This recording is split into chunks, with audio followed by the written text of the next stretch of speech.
The desert wind carried dust and whispers across the small town of Red Mesa in 1885. People gathered around the general store, their voices hushed as they spoke about the strange woman who had arrived 3 days ago. She was unlike anyone they had ever seen before, standing nearly 7 feet tall, with muscles that rippled like iron beneath her bronze skin. She was an Apache warrior who called herself Ayanna, which meant eternal blossom in her native tongue. But there was nothing delicate about this woman. Her long black hair was braided with eagle feathers and silver ornaments that caught the sunlight as she moved through the town with the grace of a mountain cat. The men of Red Mesa watched her from a safe distance, their pride wounded and their confidence shaken.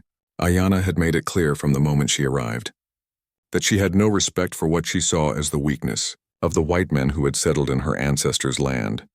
Men are far too feeble, she had declared loudly, in the town square on her first day, her voice carrying the authority of thunder. You build your little houses and hide behind your wooden walls like frightened rabbits? You know nothing of true strength or courage. The townspeople had never heard such bold words from a woman, especially not from an Apache. The men shifted uncomfortably, their hands moving instinctively to their gun belts, but something in Ayanna's eyes warned them against any foolish moves. This was not a woman to be trifled with. Ayanna had come to Red Mesa for a specific purpose, though she kept her true mission secret. Her tribe had been forced from their traditional hunting grounds, pushed onto a reservation where the soil was poor and game was scarce. The government officials had promised supplies that never came, and her people were slowly starving. She had heard stories about the cattle ranchers in this area, men who grew rich from the land that had once belonged to her people. Ayanna planned to claim what she believed was rightfully theirs, but first she wanted to test the mettle of these settlers. What she found disappointed her greatly. The local blacksmith, a burly man named Tom Morrison, who was considered the strongest in town, had challenged her to an arm wrestling contest. Ayanna had accepted with a smile that made the watching crowd nervous. The contest lasted exactly 3 seconds. Tom's arm hit the table so hard that the thick oak wood cracked down the middle. Next, the town's best marksman, Deputy Sheriff Frank Collins, had suggested a shooting competition.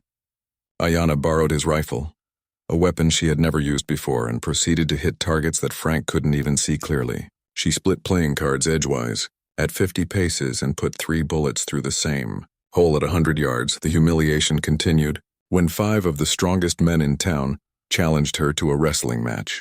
They came at her all at once, figuring that numbers would give them the advantage they needed.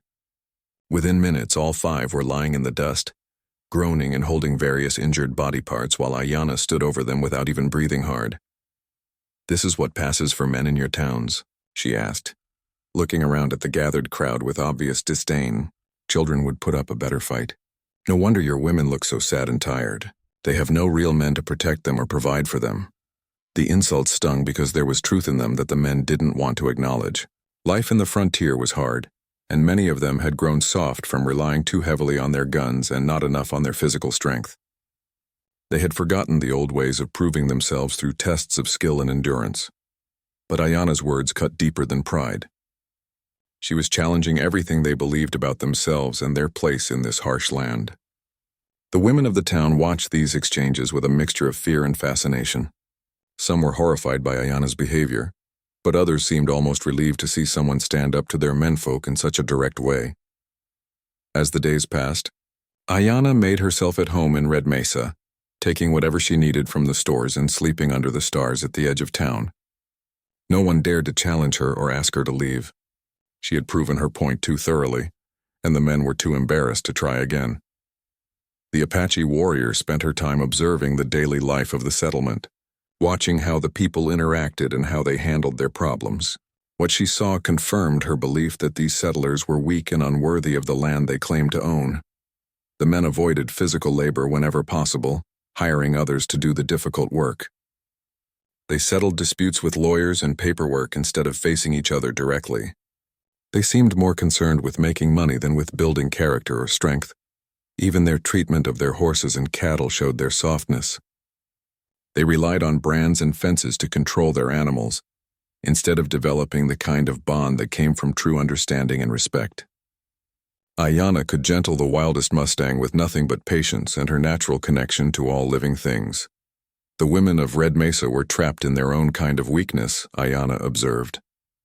They had been taught to be helpless and dependent, never developing their own strength or skills.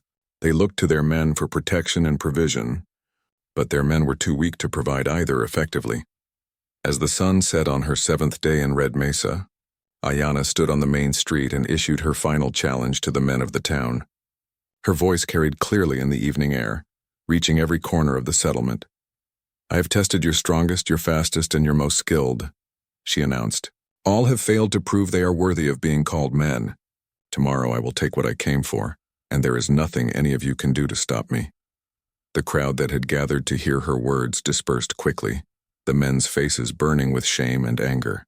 They knew she was right, and they knew they were powerless to stop her from doing whatever she planned to do. But as they walked away, none of them noticed the lone figure watching from the shadows at the far end of the street. A stranger had arrived in Red Mesa that afternoon, a cowboy whose reputation preceded him like the scent of sage on the desert wind. His name was Jake Thompson, and tomorrow would bring a confrontation that would change everything in the small frontier town. Jake Thompson had arrived in Red Mesa with dust on his boots and stories in his eyes. He was a man who had learned his trade the hard way, working cattle drives from Texas to Montana, breaking wild horses for the cavalry, and surviving encounters with everything from angry grizzly bears to hostile war parties. Unlike the soft townspeople of Red Mesa, Jake carried himself with the quiet confidence of someone who had tested himself against the worst the frontier could offer, and emerged stronger for it. His weathered face told the story of countless days under the scorching sun and freezing nights on the open range. At 32 years old, Jake had already lived more adventure than most men saw in a lifetime. He had been raised by his grandfather, an old mountain man who believed that a person's worth was measured by their ability to survive and thrive in the wilderness. From the age of 12, Jake had been learning skills that the townspeople had forgotten or never possessed. When Jake heard about the Apache warrior who had been humiliating the men of Red Mesa, his interest was piqued rather than his pride wounded. He had great respect for the Apache people and their fighting abilities. During his years working as a scout for the army, he had learned to appreciate their skill and cunning.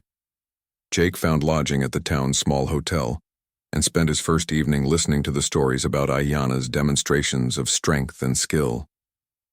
The men who told these stories spoke with a mixture of fear and resentment that made Jake uncomfortable. They seemed more concerned with their wounded pride than with understanding why this warrior had come to their town. "She's not human," insisted Tom Morrison, his right arm still in a sling from the arm wrestling incident. "No woman should be that strong. It ain't natural." "Maybe she's some kind of witch," suggested another man. "I heard tell that some of them Apache medicine women can do strange things." Jake listened to this talk with growing disgust. These men were looking for excuses for their failures instead of admitting they had been outmatched by a superior opponent. It reminded him of everything he disliked about frontier towns and their false sense of superiority over the native peoples. That night, Jake walked the perimeter of Red Mesa, using skills his grandfather had taught him to move silently through the darkness. He found Ayanna's camp at the edge of town, where she sat beside a small fire, sharpening a knife with long, practiced strokes. She sensed his presence long before he revealed himself, but she didn't seem alarmed. When Jake finally stepped into the circle of firelight, Ayanna looked up at him with eyes that seemed to see straight through to his soul. "You are not like the others," she said in English that was accented but clear. "You move like a hunter, not like a frightened deer." Jake settled down across the fire from her, maintaining a respectful distance. "My grandfather taught me to move quietly. He said the land speaks to those who know how to listen." Ayanna studied him carefully, taking in his worn leather clothing, the well-maintained weapons at his side, and the calloused hands that spoke of years of hard work. "Your grandfather was wise. These town men have forgotten how to listen to anything except the sound of their own voices." They talked long into the night, sharing stories of their experiences on the frontier.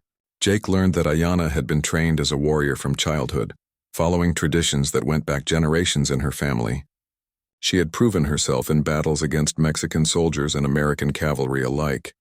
"I came here seeking cattle," Ayanna admitted as the fire burned low.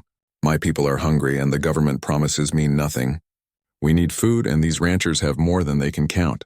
Jake understood her situation. He had seen the conditions on the reservations and knew how the Apache people were struggling to survive. But he also knew that simply taking cattle would only bring more trouble down on her tribe. There might be another way, he suggested carefully. A way that doesn't end with soldiers hunting your people. Ayana's eyes flashed with anger. What way? Should we beg for scraps like dogs? Should we forget our pride and accept whatever crumbs the white men choose to give us? No, Jake replied firmly. But maybe you could win what you need honestly, in a way that even the white men would have to respect. The next morning, Jake walked into the town square where Ayana was preparing to make good on her threat to take what she had come for. A crowd had gathered, but the men kept their distance, unwilling to face another humiliating defeat. I want to make you an offer, Jake called out, his voice carrying clearly across the square. A challenge. Ayana turned to face him, her expression curious but wary. Another weakling who thinks he can prove something? I have grown tired of these games. Not a test of strength, Jake said, stepping closer. A real challenge. Winner takes all. The crowd murmured with excitement and fear. They had seen what Ayana could do to their strongest men, and they assumed Jake was walking to his doom. But something in his manner made them hope that maybe, just maybe, he might succeed where they had failed. Ayana studied Jake with renewed interest. There was something different about this cowboy, something that set him apart from the other men she had encountered in Red Mesa. He didn't seem afraid of her, but neither did he seem foolishly overconfident.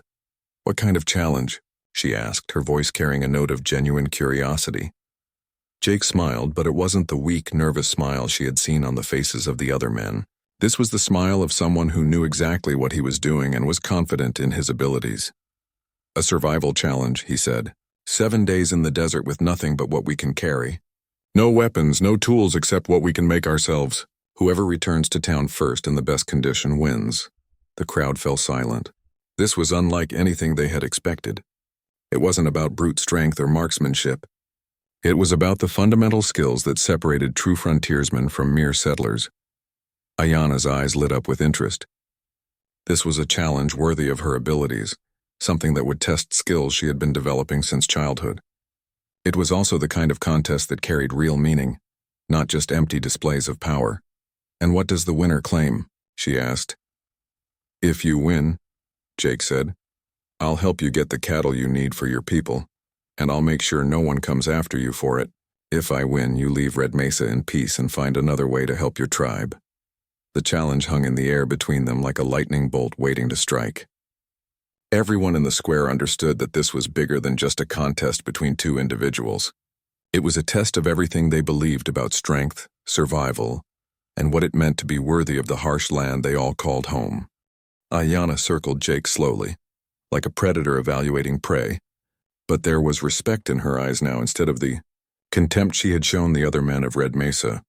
This cowboy had proposed something that spoke to the very heart of what it meant to be a true warrior. 7 days, she repeated, rolling the words around like she was tasting them. In the desert where the weak die and only the strong survive. 7 days, Jake confirmed. We start at dawn tomorrow. Each of us can take 1 knife, 1 water skin, and whatever clothes we're wearing. Nothing else. The townspeople exchanged worried glances. They had seen what the desert could do to unprepared travelers. Men had been found days later, dried to husks by the unforgiving sun, driven mad by thirst and heat. Even experienced frontiersmen sometimes failed to return from the wasteland that stretched endlessly beyond Red Mesa. This is madness, muttered the town doctor, a thin man named Harrison who had seen too many victims of the desert's cruelty. No one can survive 7 days out there with so little. But Jake and Ayana ignored the worried voices around them. They were focused entirely on each other, each recognizing in the other something they had rarely encountered, a worthy opponent. What makes you think you can match an Apache in the desert? Ayana asked, genuine curiosity replacing her earlier hostility. My people have survived in this land for countless generations. The desert is our ally, not our enemy. Jake's weathered face creased into a slight smile. My grandfather spent 40 years in these mountains and deserts. He taught me that the land doesn't care what color your skin is or what tribe you belong to. It only cares whether you know how to listen to what it's telling you. That evening, word of the challenge spread throughout Red Mesa and beyond. Riders carried the news to neighboring ranches and settlements. By nightfall, people were already arriving from miles around. drawn by the prospect of witnessing a contest unlike anything they had ever seen. The local preacher, a stern man named Reverend Williams, tried to talk both Jake and Ayanna out of what he called this fool's errand. He cornered Jake outside the hotel as the cowboy was preparing his few permitted items. "Son, this is suicide," the preacher said, his voice heavy with concern. "That woman is dangerous and the desert is worse. There's no shame in backing down from an impossible challenge." Jake looked up from sharpening his knife, the only weapon he would be allowed to carry. "Reverend, sometimes a man has to do what's right even when it looks impossible. That woman came here for a reason, and it wasn't just to humiliate folks. But surely there's another way to resolve this situation," the preacher insisted. "Violence never solved anything."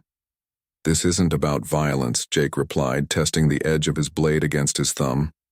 "This is about proving what kind of people we really are when everything else is stripped away." Meanwhile, Ayanna had made her own preparations at her camp outside town. She sat in meditation, connecting with the spirits of the land and asking for their guidance in the trial ahead. Her knife lay across her knees and her water skin sat beside her, both representing the thin line between life and death in the coming days. Several Apache warriors had arrived during the day, drawn by word that one of their own was facing a challenge in the white man's town. They sat around Ayanna's fire, speaking in low voices about the stranger who had dared to meet their sister on equal terms.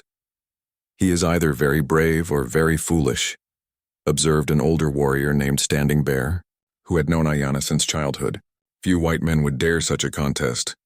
"Perhaps both," Ayanna replied, "but he is not like the others. There is something in his eyes that reminds me of the old ones, the mountain men who learned to live as we do." As dawn approached, the entire population of Red Mesa gathered at the edge of town to witness the beginning of the contest. Mayor Peterson, a round man who rarely rose before 8 o'clock, stood bleary-eyed in the growing light, trying to maintain some semblance of official authority over the proceedings. "Now see here," he began, addressing Jake and Ayanna as they stood ready to depart. "This town can't be held responsible for whatever happens out there. If you both insist on this foolishness, you do so at your own risk." Neither contestant paid attention to the mayor's nervous disclaimers. They were focused on the vast expanse of desert that stretched before them, already shimmering in the heat of the rising sun.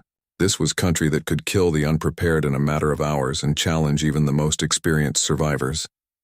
Jake had chosen to wear his oldest clothes, garments that had been tested by years of hard use.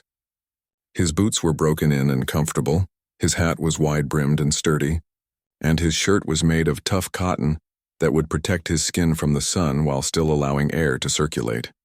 Ayanna wore traditional Apache clothing made from deerskin and plant fibers. Her outfit was designed for desert survival, with long sleeves to protect from the sun and loose-fitting garments that would help her body regulate temperature. Her moccasins were perfectly suited for walking on rocky terrain and hot sand. "The rules are simple," announced Deputy Sheriff Collins, who had been chosen to officiate the contest. "You both head into the desert and survive for 7 days. Whoever returns to this spot first in the best condition wins the challenge." Jake nodded and checked his water skin one final time. The leather container held perhaps a gallon of water, which would have to last him for the entire week if he couldn't find other sources. He had filled it from the town well, knowing the water was clean and free from the minerals that sometimes tainted desert springs. Ayanna performed a brief ritual, touching the earth and sky while murmuring a prayer in her native language. She was asking the spirits of the desert to test her fairly and give her the strength to prove herself worthy of their respect. As the sun cleared the horizon, painting the desert landscape in shades of gold and red, both contestants set off in different directions. Jake headed northwest toward a range of low hills where he hoped to find shelter and water.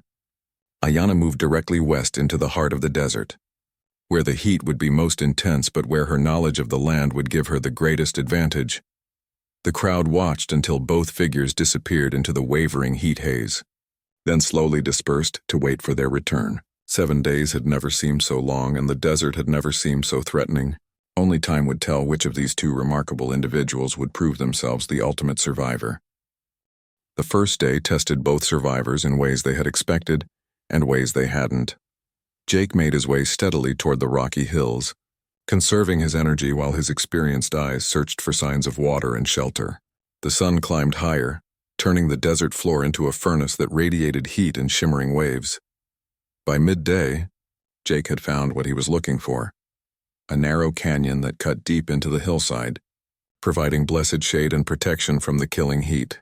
More importantly, he had spotted the telltale green of vegetation that indicated water somewhere nearby. Jake's grandfather had taught him to read the desert like a book: the flight patterns of birds, the growth of certain plants, even the way rocks were weathered and stained. All told stories about where precious water might be found. Following these signs, Jake discovered a small spring hidden in the depths of the canyon. The water trickled from a crack in the rock face, forming a pool no bigger than a wash basin. But it was clean and cool, fed by underground streams that had been flowing for thousands of years. Jake drank carefully, knowing that too much water too quickly could make him sick. Then he refilled his water skin and began to explore his temporary home. Meanwhile, Ayanna had chosen a more challenging path. Instead of seeking shelter, she was testing herself against the full fury of the desert sun. She moved with the efficient grace of someone who had been trained from childhood to survive in harsh conditions. Ayanna understood the desert in ways that couldn't be taught from books or even learned from other people. It was knowledge that was passed down through generations, written in the memory of her people like stories told around countless fires. She knew which plants held water in their roots, which insects could lead her to hidden springs, and how to find food where others saw only empty wasteland. As the afternoon heat became almost unbearable, Ayanna found shelter beneath an overhanging rock formation. She used her knife to dig a small depression in the sand, creating a cooler pocket where she could rest until evening. While she waited for the sun to lose its power, she wove a simple trap from desert grass, designed to catch the small lizards and rodents that would emerge as the temperature dropped. Both survivors faced the same brutal challenge: the desert night. What had been a furnace during the day became a freezer after sunset. The temperature could drop 40 degrees or more, and without proper shelter, hypothermia became as deadly a threat as heat stroke had been hours earlier. Jake used his knife and the rocky walls of the canyon to build a simple shelter. He gathered dry brush and wood for a fire, using techniques his grandfather had shown him for making flame from friction. The process was exhausting, especially after a day in the blazing sun, but eventually, thin smoke began to rise from his fire bow. Ayanna needed no fire. She had found a sandy depression surrounded by rocks that would hold the day's heat long into the night. She buried herself partially in the warm sand, using her body heat and the residual warmth from the rocks to maintain her temperature. It was an ancient technique, one that allowed desert peoples to survive with minimal resources. The second day brought new challenges. Jake's water supply was holding steady, thanks to the spring he had found, but food was becoming a concern.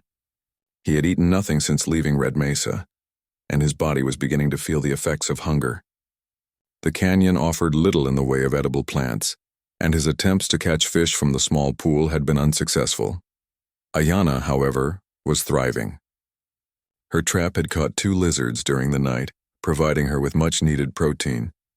She also knew which of the desert plants were edible, and which ones contained enough moisture to supplement her water supply. By noon of the second day, she was actually in better condition than when she had started. The third day marked the halfway point of their ordeal. Jake had been forced to expand his search for food, venturing out of his safe canyon to hunt for anything edible. He managed to catch a rattlesnake, using a technique his grandfather had taught him for avoiding the venomous fangs while securing the nutritious meat. The snake provided enough food for 2 days, but Jake's water situation was becoming more critical. The small spring in his canyon was reliable but limited. He began to wonder if he should move to a new location or risk staying put and conserving energy. Ayanna faced a different kind of crisis on the third day. A sudden sandstorm swept across the desert, bringing winds that could strip flesh from bone and sand that could blind and choke. She was forced to take shelter in a shallow cave, wrapping her face in strips torn from her clothing and waiting for the storm to pass. The storm lasted 6 hours and left the landscape transformed. Familiar landmarks were buried under new dunes, and the patterns Ayanna had been using to navigate were erased. For the first time since the challenge began, she felt genuinely uncertain about her situation. On the 4th day, both survivors were showing the effects of their ordeal. Jake had lost weight, his face gaunt and his movements more careful and deliberate. But his eyes remained alert, and his determination had not wavered. He spent the day improving his shelter and gathering materials for the journey back to Red Mesa. Ayanna emerged from the sandstorm to find herself in unfamiliar territory. The landmarks she had been using to mark her position were gone, and the sun's position told her she had somehow been turned around during the storm. For the first time in her life, she was truly lost in the desert. Rather than panic, Ayanna drew on her deepest training. She sat in meditation, clearing her mind of fear and doubt, and opened her senses to the subtle messages the land was sending her. Gradually, she began to pick up the signs she needed: the smell of water on the wind, the flight pattern of birds returning to roost, the almost imperceptible slope of the land that indicated the direction of distant mountains. The fifth day brought a test of will for both contestants. Jake's food was running low again, and his body was beginning to show serious signs of dehydration despite his careful management of water. He had developed a persistent headache and found himself becoming dizzy when he stood up too quickly.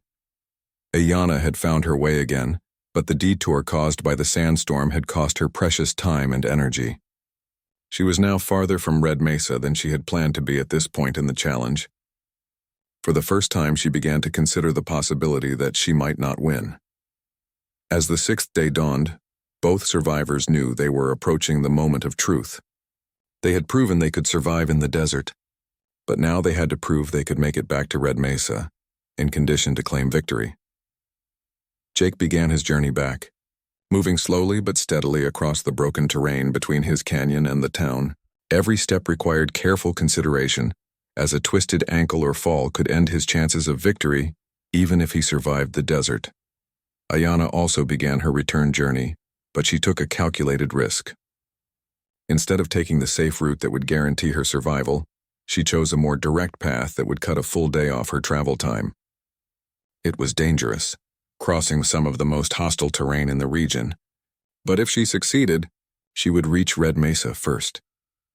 The seventh day would determine who had made the right choice and who would be declared the winner of the most extraordinary challenge Red Mesa had ever witnessed.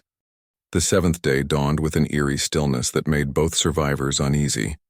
Jake had been walking since before sunrise, pushing himself harder than at any point during the challenge. His water was nearly gone, reduced to less than a cup that he rationed in tiny sips. His lips were cracked and bleeding, and his tongue felt like leather in his mouth. Every step sent jolts of pain through Jake's blistered feet, but he forced himself to maintain a steady pace.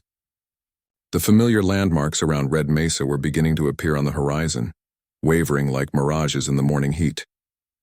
He calculated he was perhaps 6 hours away from the finish line, but 6 hours in his current condition felt like an eternity. Behind him, invisible beyond a ridge of rocky hills, Ayanna was facing her own crisis. The direct route she had chosen was proving more treacherous than even she had anticipated. The terrain was broken and dangerous, forcing her to climb over loose rock slides and navigate around deep crevasses that could swallow an unwary traveler. Worse yet, Ayanna had misjudged her water needs for the shorter but more difficult route. The extra exertion required to cross the hostile landscape had increased her water consumption beyond what she had planned.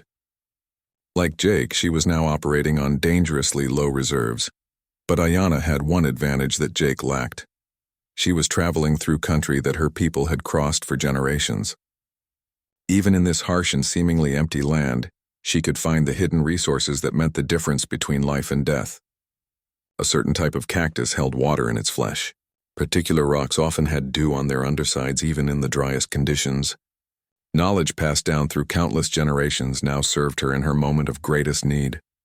As the morning progressed, both contestants pushed themselves beyond normal human limits. Jake had entered an almost trance-like state, placing one foot in front of the other through sheer force of will. His grandfather's voice seemed to whisper in his ear, reminding him of the lessons learned during long winter nights in mountain cabins. "The body will quit long before the spirit has to," the old man had said. "When you think you can't take another step, you've got at least a mile left in you. When you think that mile is going to kill you, you've probably got another 5 miles after that." Ayanna drew on similar wisdom from her own tradition. Apache warriors were taught that pain was merely information, not a command to stop. Hunger, thirst, and exhaustion were temporary conditions that could be overcome by the properly trained mind. She had endured vision quests that lasted for days without food or water, and she had participated in war parties that covered hundreds of miles on foot. By midday, the heat had become so intense that both survivors were forced to seek shelter and wait for the temperature to drop. Jake found shade beneath a large boulder and tried to rest while every instinct screamed at him to keep moving. The delay could cost him the victory, but collapsing from heat exhaustion would guarantee defeat. Ayanna made the same calculation, taking shelter in a narrow slot canyon, where the walls provided blessed relief from the sun's assault. She used the enforced rest to tend to her feet, which had been cut and bruised by the rocky terrain. Using strips torn from her clothing and medicinal plants she had gathered along the way, she treated her wounds and prepared for the final push. As the afternoon shadows began to lengthen, both contestants resumed their race against time and their own physical limitations. The town of Red Mesa was now visible to both of them, though from different directions. Jake was approaching from the northwest while Ayanna was coming in from the southwest. The finish line was perhaps 3 hours away for each of them, but those 3 hours would test every ounce of strength and determination they had left. Jake's legs felt like they were made of lead, and his vision was starting to blur from dehydration and exhaustion. Several times he stumbled and nearly fell, catching himself at the last moment and forcing his battered body to continue. Ayanna was in better physical condition, but her route had taken an unexpected turn for the worse. A rock slide blocked the canyon she had planned to use for the final approach to town. She was forced to backtrack nearly a mile and find an alternate route, costing her precious time and energy she could not spare. As the sun began to set, painting the desert sky in brilliant shades of orange and red, the people of Red Mesa gathered at the edge of town to watch for the return of their challengers. Many had given up hope that either contestant would survive the ordeal. Others argued about which of the two had the better chance of winning if they did return. "That cowboy's tough," allowed Tom Morrison, his arm now out of its sling. "But that Apache woman knows the desert like it was her own backyard." "Jake's got frontier experience," countered Deputy Collins. "He survived things that would kill most men." The crowd included representatives from both cultures, townspeople and ranchers from the white settlements, and Apache warriors who had come to witness Ayanna's challenge. The tension between the two groups was palpable, but it was held in check by the shared anticipation of the contest's outcome. As darkness fell, torches were lit along the main street of Red Mesa. If either contestant managed to return tonight, they would need light to guide them to the finish line. The whole town had taken on the atmosphere of a vigil, with people maintaining a constant watch toward the desert. Just after 8 o'clock, a shout went up from the edge of town. "Someone's coming." The cry was taken up by others as a lone figure became visible in the torchlight, moving slowly but steadily toward the town square. The figure was clearly exhausted, stumbling occasionally but maintaining forward progress through sheer determination. As it drew closer, people began to recognize the distinctive silhouette and clothing. Excited voices called out the identity of the returning challenger. But even as the first contestant neared the finish line, another shout arose from the opposite side of town. A second figure had appeared, also moving toward the town square with the slow, determined gait of someone who had pushed beyond normal human limits. The two survivors were approaching Red Mesa from different directions, and in the flickering torchlight, it was impossible to tell which one would reach the finish line first. The crowd began to move toward the town square, forming a circle around the designated finish point as both contestants made their final approach. The next few minutes would determine the winner of the most remarkable contest anyone in Red Mesa had ever witnessed. The crowd held its breath as both figures stumbled toward the town square from opposite directions. In the flickering torchlight, it was impossible to determine which contestant was in better condition or who would reach the finish line first. The tension was so thick it seemed to hang in the desert air like smoke. Jake approached from the north, his familiar hat and clothing identifying him to the townspeople who had gathered to witness the end of the challenge. But the man they saw was barely recognizable as the confident cowboy who had left Red Mesa 7 days earlier. His face was gaunt and sunburned, his clothes torn and stained with sweat and dirt. Each step seemed to require enormous effort, and he swayed slightly as he walked. From the south came Ayanna, moving with the same determined but exhausted gait. Her traditional Apache clothing was dusty and worn, and her long black hair hung loose around her shoulders instead of being neatly braided, as it had been at the start of the contest.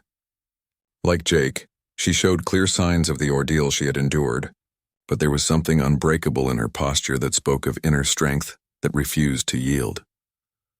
"My God," whispered Dr. Harrison, the town physician, as he watched both contestants approach. "They look like they've been through hell itself." The crowd parted to form a clear path for each survivor, creating two corridors that led to the center of the town square, where a small wooden marker had been placed to designate the official finish line. Deputy Collins stood beside the marker with a pocket watch in his hand, ready to declare the winner of what had become the most talked-about contest in the territory. As the two contestants drew closer, it became apparent that this would be decided by mere seconds. Jake was perhaps 50 yards from the finish line, while Ayanna was about 60 yards away but moving slightly faster despite her obvious exhaustion. The mathematical calculation was beyond the ability of the watching crowd to determine with certainty. Then, when Jake was less than 30 yards from victory, disaster struck. His legs, which had carried him through 7 days of hell, finally gave out completely. He stumbled forward, caught himself with his hands, and fell to his knees in the dusty street. A gasp went up from the crowd as they watched him struggle to rise. The townspeople who had been cheering for Jake felt their hearts sink. It seemed impossible that he could recover from such a fall and still reach the finish line before Ayanna. Several men started forward to help him, but Deputy Collins raised his hand to stop them. "No assistance allowed," the deputy called out firmly. Those were the rules agreed upon before the challenge began.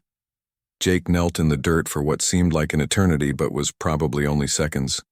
His chest heaved as he fought for breath and his arms trembled with the effort of supporting his weight.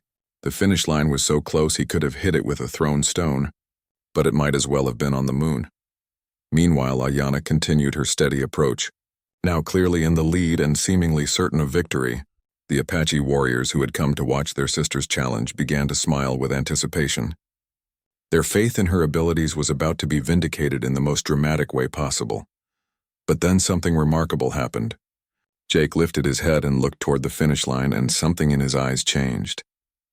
Perhaps it was the memory of his grandfather's teachings about never giving up.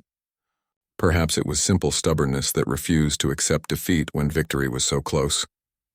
Whatever the source, Jake found reserves of strength he didn't know he still possessed. With a tremendous effort that brought shouts of amazement from the crowd, Jake forced himself back to his feet.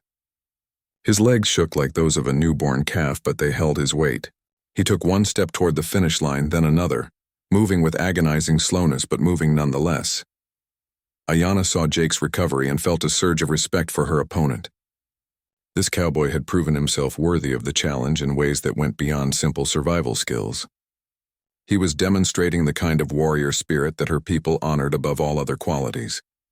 The final yards became a test of pure will. Both contestants moved at barely more than a walking pace, their bodies pushed far beyond normal limits.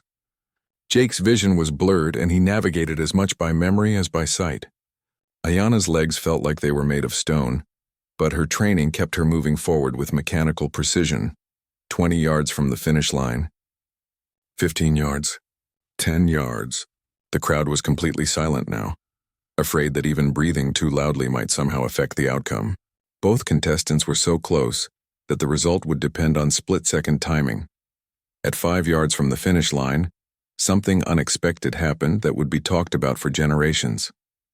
Ayanna, who had maintained a slight lead throughout the final approach, suddenly slowed her pace.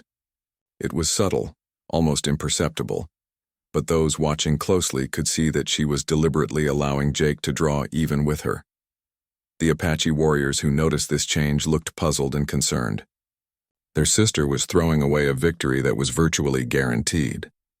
But the elders among them nodded with understanding. They recognized what Ayanna was doing, and they approved of her choice. Side by side, moving like sleepwalkers in a shared dream, Jake and Ayanna covered the final few yards to the finish line. They reached the wooden marker at exactly the same moment, both placing their hands on it simultaneously as their legs finally gave out and they collapsed to the ground. The crowd erupted in confusion and amazement. Deputy Collins stared at his pocket watch as if it could somehow provide an answer to an impossible question. In all his years of officiating various contests and disputes, He had never witnessed anything like this. "It's a tie," he announced finally, his voice barely audible above the excited chatter of the crowd. They finished at exactly the same time. As Jake and Ayanna lay gasping in the dust beside the finish line, Dr. Harrison rushed forward to examine both contestants. His medical assessment would determine who was in better condition, and therefore the winner according to the rules they had established. But before the doctor could begin his examination, Ayanna did something that surprised everyone present. She struggled to sit up and looked directly at Jake, who was lying beside her in the dirt. "You have proven yourself, Cowboy," she said, her voice hoarse but clear. "You have the heart of a true warrior." Jake managed to turn his head toward her and smiled through cracked and bleeding lips. "So do you, warrior woman. Your people should be proud." In that moment, something had changed between them that went far deeper than the simple resolution of a contest. They had tested each other in the most fundamental way possible, and found each other worthy of respect. The crowd sensed this transformation, and their excited chatter gradually died away as they realized they were witnessing something much more significant than they had initially understood. Dr. Harrison knelt between the two exhausted contestants, his medical bag open beside him as he began his examination. The crowd pressed closer, eager to hear his verdict on who was in better condition and therefore the winner of the remarkable challenge. The doctor checked their pulses first, finding both rapid but strong. He examined their eyes, noting signs of dehydration but no indication of serious heat stroke. Both Jake and Ayanna had cuts and bruises on their hands and feet, evidence of their struggle through the harsh desert terrain. "Remarkable," Dr. Harrison muttered as he continued his examination. "By all rights, both of these people should be unconscious or worse after what they've been through." As the doctor worked, Jake and Ayanna continued to lie side by side in the dust, too exhausted to move but alert enough to understand what was happening around them. The Apache warriors stood in a tight group nearby, their faces unreadable as they waited for the final judgment.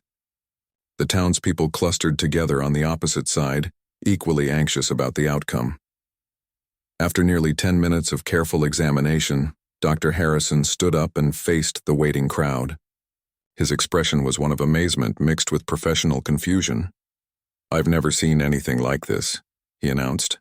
"Both contestants are severely dehydrated and exhausted, but neither shows signs of serious medical distress.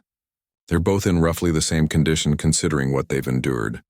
Deputy Collins frowned at this news. "But there has to be a winner, Doc. Those were the rules of the challenge." Before Dr. Harrison could respond, Ayanna struggled to sit up, waving away offers of help from several bystanders. Her voice was weak but determined as she addressed the crowd. "There is a winner," she said, her words carrying clearly in the evening air. "We are both winners." The crowd murmured in confusion, but Ayanna raised her hand for silence. With great effort, she managed to get to her feet, swaying slightly but standing proud despite her exhaustion. "I came to this town believing that all white men were weak," she continued. "I believed that none of you deserved the land you had claimed. I was wrong." Jake had also managed to sit up, though he remained on the ground for the moment. He looked up at Ayanna with respect and something that might have been the beginning of friendship. "This cowboy has proven himself a true warrior," Ayanna went on. "He has shown courage, endurance, and honor. These are the qualities my people value above all others. Any man who possesses them is worthy of our respect, regardless of the color of his skin." Standing Bear, the elderly Apache warrior who had known Ayanna since childhood, stepped forward from the group of tribal representatives. His weathered face showed approval as he looked first at his adopted daughter, then at Jake. "You speak wisdom, daughter," he said in English, heavily accented but clear. "This man has proven himself in the old way, through trial and hardship. He has earned the right to be called brother." The townspeople looked on in amazement as Standing Bear approached Jake and offered him a hand up. The symbolic gesture was not lost on anyone present. For generations there had been mistrust and often violence between the Apache people and the white settlers. This moment represented a bridge across that divide. Jake accepted the offered hand and allowed the Apache elder to help him to his feet.